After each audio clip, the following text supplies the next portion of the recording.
Yeah. Great. Well, we are here from Tusse, from Sweden, of course, representing Sweden this year. Yeah. And like the thing that I want to ask you first. Yes. When people hear your song, and it's not, what do you want people to take away from it? What do you want people to learn from it? Oh, that's a beautiful question. I think because when I hear the song, I feel hope and I feel strength, and I feel like I can do anything.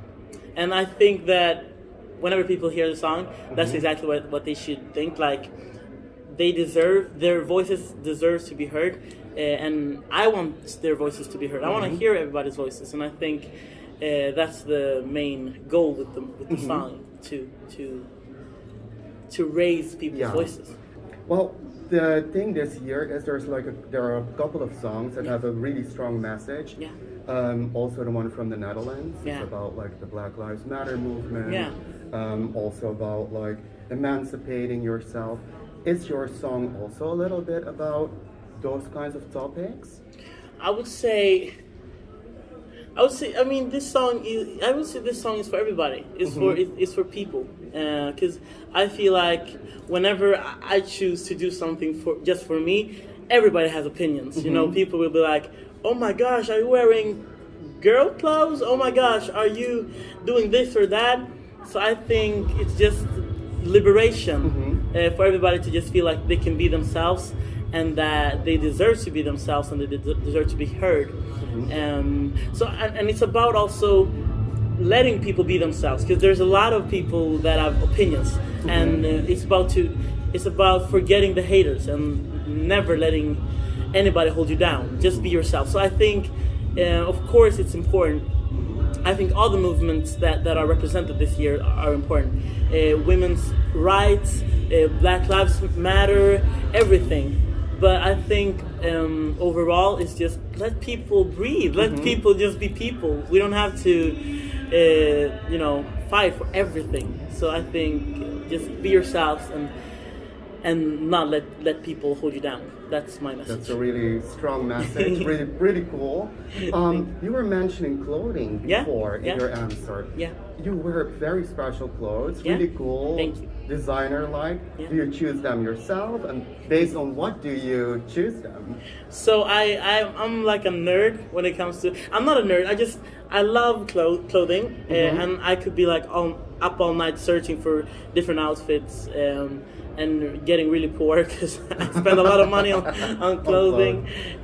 So I think it's just an interest that I've picked up because it makes me happy. You know, changing outfits all day makes me happy. And then I met this fantastic stylist, Julian Hernandez, and we have like the same style of clothing. And so together we did the whole stage, like suit and the whole idea behind it. So I've had help from Julian to make the stage look, to make it perfect, and also with H&M, they actually custom made the whole suit from scratch, so that's really cool. Yeah.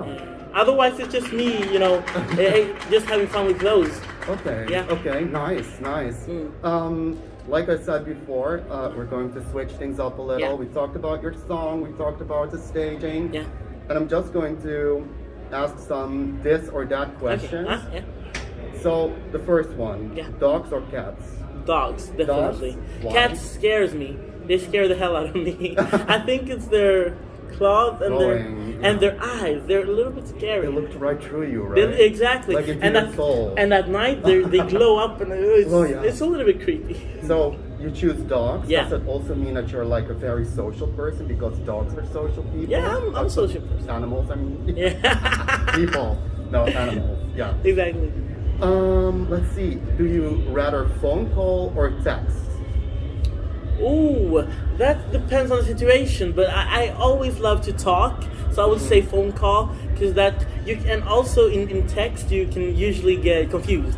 Like somebody writes something and like, how can I interpret this? But talking, everybody understands each other, so I would say phone call. Okay, that's a good one. Well, the weather outside is not that great, but sunbathing or swimming? Swimming. I'm a little bit, because in Sweden it's kind of cold sometimes, in the summer to swim, But overall, always swimming, because it's not so nice to just be one with the water and stuff like that. So talking about water, did you have a chance to walk around the city because there's a lot of water here? Yeah, I've actually had one chance to go outside and see the water, and I saw a bridge, and then I was like, oh my gosh, I have 5 minutes to the next interview. But like me. So we'll find some time to explore Rotterdam and Amsterdam and everything. But I would say I have a lot of water in my stage performance, so I'm kind of enjoying that kind of water as well. So talking about, like you said, you had a stroll around. Yeah. What do you do mostly? Because like you're in the bubble, of course. Yeah. In the hotel, what do you do? Do you like watch Netflix or regular TV or YouTube maybe? Yeah, I do all kinds of stuff. We always start off with a great breakfast, so we're strong and strong for the whole day, and maybe some interviews. And then after that, I try to keep up the homework, so I don't have too much laying around. So I'll do some schoolwork, and then when I'm free, I'll watch Netflix. I'll have fun with the dancers and the whole team. We have dinner together, which is really nice. Okay. Yeah. Oh, you mentioned homework. Yeah. I read somewhere that when you won the national final, that you actually said like, I have to hand in a science project or a science paper on Monday, and you were excited about that? I was not excited about that, but I knew that my teacher was watching, so I had to be kind of excited about that. But you couldn't say like, well, my dog ate my homework. I couldn't say that. Everybody saw you. Exactly. I was in the public eye, but she was really forgiving. She was like, okay, I'll move the deadline, because I know you had a lot to do. But then you have to win. No. Exactly. That would be a good one. That would be a good one. That would be a real challenge. Right? Yes. I'll have to come. Do you drive? Yeah.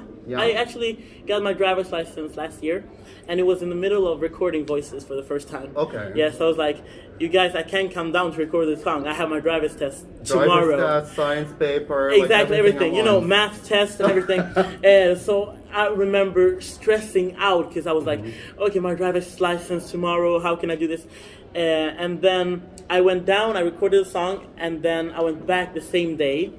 And I took the driver's test. So I don't know how I did that, but we're here. That's a great story. Right? One more thing. Yeah. The website I work for is ESC Plus, and they are based in Spain. Yeah. But they asked me, I do not speak Spanish. Okay. But they asked me to ask all artists to know some words they know in Spanish, like random. Like random. Hola, ¿cómo estás? What do you have? Nada. Yeah, there you go. Yeah. Great, thank you. Thank you so for much. this interview. Thank you so much. It's been a pleasure. Thank you.